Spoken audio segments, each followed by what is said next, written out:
Leçon de l'école du sabbat, mercredi 27 septembre 2023. L'unité de la foi. L'unité de la foi. Dans Éphésiens 4, Paul demande aux croyants d'arrêter de faire certaines choses et de s'assurer de faire d'autres. Quelles sont ces choses? Éphésiens 4 commence et se termine par des appels à prendre soin les uns des autres en tant que membres d'Église. Éphésiens 4, versets 1 à 3 et verset 32. Entre ces invitations, Paul donne un fort soutien à l'idée que nous devons nourrir l'unité dans l'Église et commence par énumérer 7 1. Il y a un seul corps, un seul esprit, une seule espérance, un seul Seigneur Jésus-Christ, une seule foi, un seul baptême, un seul Dieu et Père de tous. Éphésiens 4, versets 4 à 6.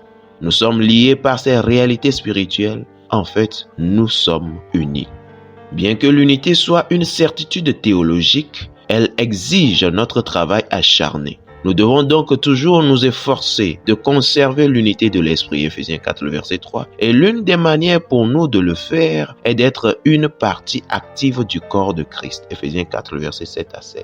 Chaque membre est une partie du corps et doit contribuer à la santé de celui-ci, Éphésiens 4, verset 7 et 16.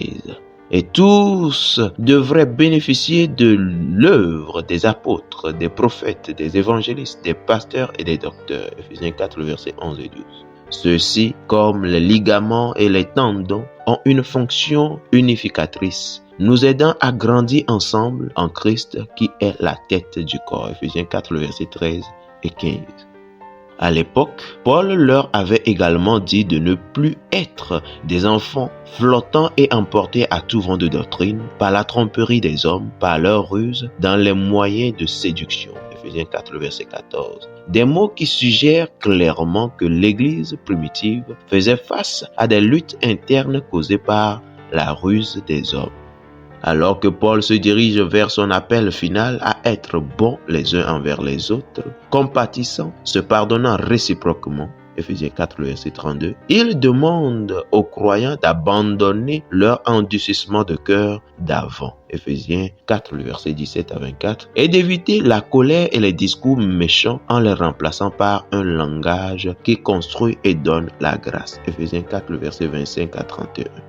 Ce chapitre sur l'unité est assez facile à lire quand les choses sont paisibles, mais il est plus difficile et plus important de le lire lorsque nous sommes impliqués dans un conflit. Vous souvenez-vous aujourd'hui de faire l'expérience de l'unité du corps de Christ, l'unité pour laquelle il est mort?